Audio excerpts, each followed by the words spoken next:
Hello everyone, study with us में आपका एक बार फिर से स्वागत है। और आज हम चर्चा करने वाले हैं रिसर्च एप्टीट्यूड से रिलेटेड इम्पॉर्टेंट एमसीक्यूज़। तो ये एक प्रकार का रिवीजन वीडियो है। वीडियो पसंद आए तो लाइक करें और चैनल को सब्सक्राइब नहीं किया तो ज़रूर कर लें, ताकि ऐसे ही रिवीजन वीडियोस आपको मिलते रहे। और अगर आप हमारी पहले की वीडियोस को देखना चाहते हैं तो लिंक डिस्क्रिप्शन में दिया गया है, जहां क्लिक करके आप हमारी पहले की वीडियोस को भी देख सकते हैं। तो चलिए शुरू करते हैं आज का वीडियो। शोध का अभिप्राय है। ठीक है, शोध का अभिप्राय क्या होता है? तो इसमें जो हमारा आंसर है वो है ऑप्शन नंबर डी। यानी कि जो शोध होता है वो किसी विषय की जांच पड़ताल की व्यवस्थित तारतम्यतापूर्ण व्यवस्था, तथ्यों का अन्वेषण और पुराने तथ्यों की पुनरावृत्ति तथा तथ्यों को सिद्धांतों में परिवर्तित करने की प्रक्रिया होती है। ठीक है, तो ये हमारा इसका सही आंसर हो जाएगा, उपयुक्त सभी। नेक्स्ट क्वेश्चन है।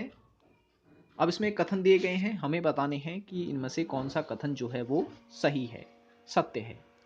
तो option number A, sorry option कह रहा हूँ मैं इसे, कथन पहला ये कहता है कि शोध वह प्रक्रिया है जिसके माध्यम से नई सूचनाओं एवं तथ्यों का अन्वेषण होता है। तो ये सही है। दूसरा कथन ये कह रहा है कि शोध के द्वारा ज्ञान के आयामों में वृद्धि होती है। तो ये भी सही है। तीसरा कथन कह रहा है कि शोध के कुछ नए विचारों के उद्भव का मार्ग प्रशस्त होता है। तो ये भी सही है। तो चौथा देखते हैं, चौथा कथन क्या कह रहा है। चौथा कथन कह रहा है कि शोध से शोधकर्ता को अच्छी धनराशि प्राप्त होती है। तो ये कथन जो है वो उचित नहीं है। तो हमारा सही आंसर हो जाएगा ऑप्शन नंबर ए, पहला, दूसरा और तीसरा कथन जो है वो सही है। नेक्स्ट क्वेश्चन है क्वेश्चन नंबर 3। शोध की प्रक्रिया की अवस्थाएं कौन सी हैं? ठीक है, तो देखें, शोध जब हम करते हैं तो उसमें हम नए आंकड़ों का संयोजन भी करते हैं और ज्ञात आंकड़ों की नए सिरे से व्याख्या भी करते हैं और आंकड़ों का सिद्धांतों में परिवर्धन भी करते हैं। तो हमारा सही आंसर हो जाएगा इस क्वेश्चन का ऑप्शन नंबर डी, ये सभी। चलिए नेक्स्ट क्वेश्चन है। शोध की प्रक्रिया का पहला चरण है, यानी शोध की प्रक्रिया का पहला चरण कौन सा होता है, पहला स्टेप? तो इसका सही आंसर है ऑप्शन नंबर ए, समस्या की पहचान करना। ठीक है, तो ये मैंने ऑलरेडी एक जब रिसर्च पर वीडियो बनाया था तो मैंने सारे स्टेप्स आपको बताए थे। अगर आपने वो वीडियो नहीं देखा है तो देख सकते हैं, प्लेलिस्ट की जो लिंक है वो दी गई है डिस्क्रिप्शन में। क्वेश्चन नेक्स्ट ये है कि अध्ययन के चरों का चयन कब किया जाता है? क्वेश्चन एक बार फिर से पढ़ देता हूं कि अध्ययन के चरों का चयन कब किया जाता है? तो इसका सही आंसर है ऑप्शन नंबर सी, समस्या के वैज्ञानिक परिभाषीकरण के समय। ठीक है, नेक्स्ट क्वेश्चन है क्वेश्चन नंबर 6। एक अच्छा शोध की विशेषताएं हैं।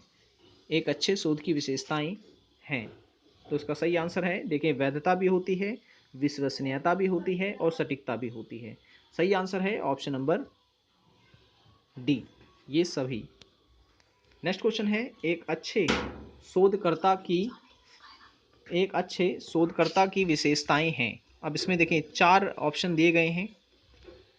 ठीक है, तो इसका सही आंसर है ऑप्शन नंबर डी। ठीक है, ऑप्शन नंबर डी इसका सही आंसर है। आप चाहें तो ये सभी के सभी जो कथन दे रखे हैं उसे आप पढ़ सकते हैं। ये सभी शोधकर्ता की विशेषताएं हैं।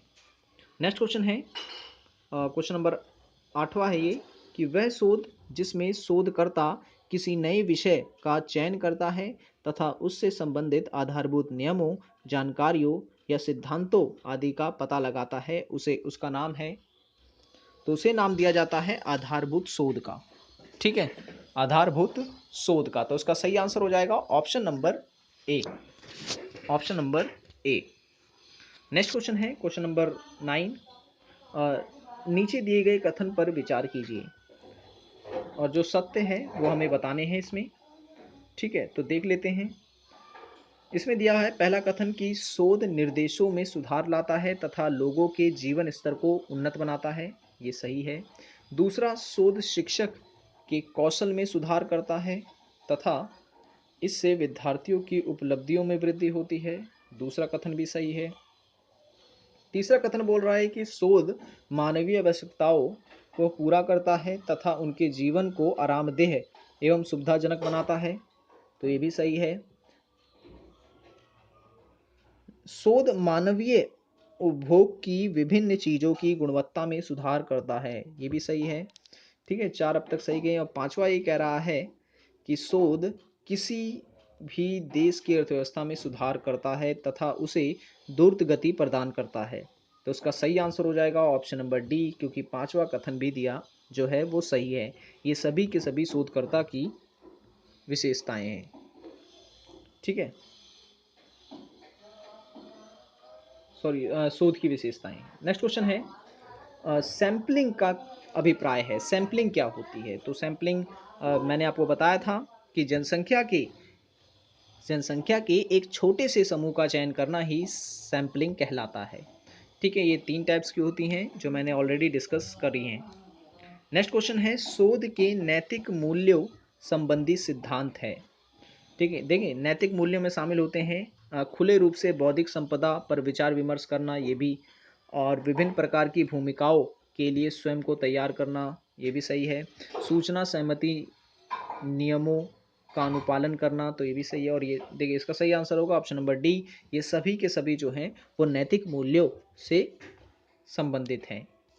नेक्स्ट क्वेश्चन है, एक शोध पत्र को पूरा करने की सामान्यताएं किन चरणों का पालन किया जाना चाहिए? किन चरणों का पालन किया जाना चाहिए?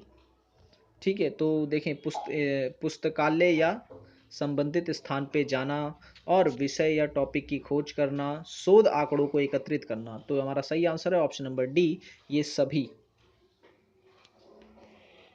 नेक्स्ट क्वेश्चन है, अब यहाँ पे कथन दे रखा है और कारण दे रखे हैं। ठीक है, ऐसे क्वेश्चंस काफ़ी पूछे जाते हैं, तो क्वेश्चंस को आपको ध्यान से समझना है।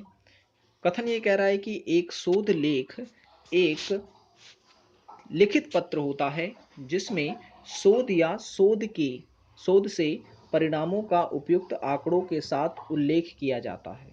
ठीक है, ये तो कथन कह रहा है। कारण ये कह रहा है कि एक शोध लेख साधारण लेख से इस अर्थ में भिन्न होता है कि साधारण लेख में जहां लेखक के अपने विचार होते हैं, वहीं शोध लेख में मात्र शोध से संबंधित जानकारी होती है। तो उसका सही आंसर है ऑप्शन नंबर बी। ए और आर कथन दोनों सही हैं, लेकिन व्याख्या इनकी सही नहीं है। नेक्स्ट क्वेश्चन है, 14वां क्वेश्चन ये कह रहा है कि कार्यशाला शैक्षिक एवं कार्य सत्रों का एक श्रृंखलाबद्ध आयोजन होता है। कार्यशाला में लोगों का एक छोटा सा समूह निर्धारित समय के लिए आपस में मिलता है तथा किसी निर्धारित विषय या टॉपिक पर उसमें चर्चा की जाती है। टॉपिक पर उसमें चर्चा की जाती है। अब कारण इसका दे रहा है कि कार्यशाला 2 प्रकार की होती है। ठीक है, कार्यशाला 2 प्रकार की होती है, तो उसका सही आंसर हो जाएगा ऑप्शन नंबर बी। ठीक है, ए और आर दोनों सत्य हैं, लेकिन आर और ए की सही व्याख्या नहीं है। ठीक है ना, आर जो है वो ए की सही व्याख्या नहीं है। नेक्स्ट क्वेश्चन है, एक शोध ग्रंथ का सबसे महत्वपूर्ण भाग कौन सा होता है जबकि इसकी भली प्रकार से समीक्षा नहीं की गई होती है?